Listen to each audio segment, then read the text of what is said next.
Aaron, it really seemed like Rodon was cruising there early in that fourth inning, hit a wall. What were you seeing from him in that fourth that really...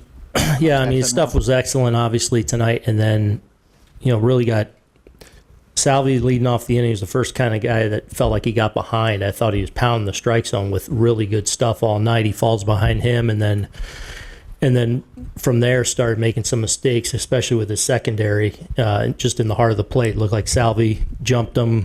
Gurriel, 2-strike hit.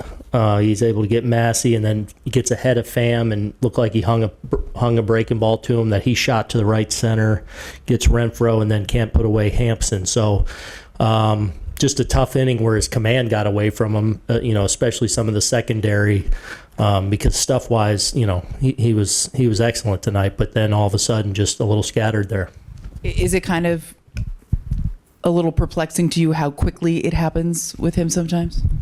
I don't know. I mean, I don't know if that was, in line with a lot of outings he's had this year. I mean, he's had a handful of outings where he's struggled, but I don't think it's necessarily looked like that either. Usually when he's got it working, he continues. And, obviously in the playoffs you have a shorter leash to not be able to really work through things. So, just really some mistakes, especially with some 2 strikes there.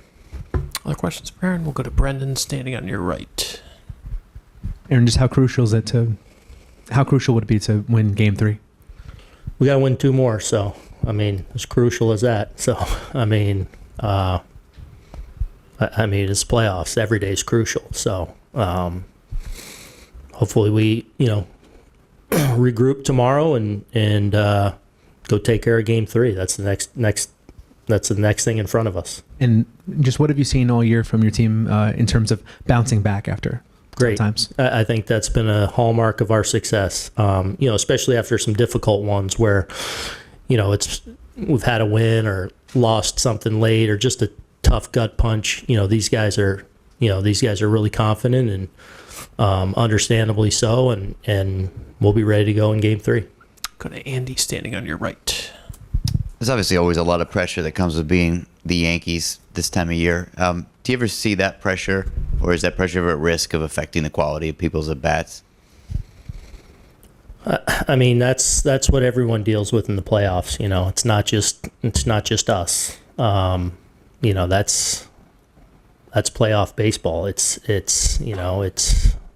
the heat's turned up, and you got to be able to slow things down a little bit. Again, I thought tonight we took a lot of tough at bats again. Kind of in line with last night. Reagan's is really tough. We knocked him out of there after 4 just because we're patient and having quality at bats. We just couldn't punch through tonight again, really break something open or put one in the seats to where, we throw a crooked number up there. So, but they have a lot to do with that too. And some of the pitchers they run out at you, but tonight was close, but not good enough. Go to Chris in the second row on your left. What have you seen out of Judge's at-bats through these first 2 games? It looked like tonight in particular he missed a couple pitches, like right down the middle. Which at-bat? The Zerpa at-bat, he had 2 sinkers, like right down the plate. Yeah, I mean, baseball, it's hitting. He got a base hit and a walk in a game. Like, I get it, but, like, hitting's hard. So you're not going to hold them down long. Do you feel like you've missed a couple of opportunities to cash in with just the amount of traffic that you guys have had through 2? Yeah, that's what we were just talking about. I mean, that's been, let's keep it we scored 6 runs last night. Tonight, 2. Had more opportunities to really make it a really big offensive night. Weren't able to do that. Part of that is, we're going up against one of the better pitchers in the league tonight. We made it tough on him, gave ourselves a chance, but couldn't break through with their bullpen. But that's where, we got to punch through. Especially if they're going to, keep the ball in the ballpark against you, you got to take advantage of opportunities when you get them. The good thing is we're giving ourselves those opportunities. So hopefully the more we can do that, we can break one open at some point. Got Randy up front on your left. I was going to ask you about Judge too. He was on base twice today, once last game, no damage, and they really pitched him well in the regular season too. 1 home run. Is this just good pitching? Is it small sample size, or I know that you'd say that nothing ever gets in his head. What's your thoughts on how they've pitched him this year? Yeah, I mean, they can pitch. Walker's a tough matchup. Reagan's another tough matchup. I mean, he's been on base 3 times in the first 2 games. Like, it's not that easy. Like, it's baseball. It's hitting's a game of failure. Like, he's going to get more opportunities, and I'll continue to place my bets on him. Ron up front of you, right? What did you say to Birdie when he got back to the dugout after the Melendez double play? Heck of a play. I thought he was great over there tonight and at the plate. I mean, he had terrific at bats all night. The first time he struck out, I felt like he walked on the 2-2 pitch, in off the plate, lined out to left, lined out to right, and then a really good at bat against Urseg there to give us a chance there in the 9th. But that first play he had that first play that was the squibber. Sneaky tough play, especially when you're not over there a lot, where that ball's spinning on you. I thought he handled himself really well tonight over there, and just all around gave us quality at bats too. So that was good to see.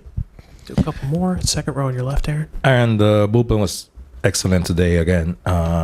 That's 8 shutout innings in the series, but The what? 8 shutout innings in the series, right? In the 2 games. Oh, How important is it though for the starter on game 2 to go a little bit deeper? yeah. I mean, you always want the starter to get a little bit deeper. Garrett got into the 6th on a night when he struggled a little bit. Tonight, obviously, Carlos was rolling, but didn't.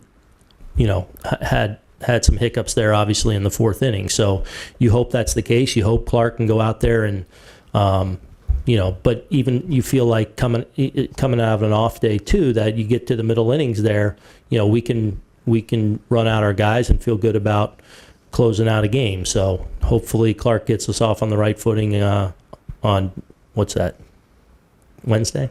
Wednesday. Yeah. We'll go to the 4th row on the left. Yeah, on the Hampson hit, it looked like Jazz was out of position there on the relay. Is that what you saw? Yeah. And do you think what do you think the impact was of that on the inning? Well, I mean, it allowed the guy to get second there. Now you don't know if we're going to cut it or not because you're listening. Is there a play at the plate? But that's a play where he's got to be in the cut position, and that's one of the things that I worry about. Like with some of our guys that are new to first base or new to third base, like. For me, played third base all my life, it's just instinctive that you flow there. Those are the little things that have to become instinctive, and that's kind of where the work in progress comes a little bit. But yeah, he's got to be in that cut position. One last one for Aaron. All right, Aaron, thanks so much. Appreciate it.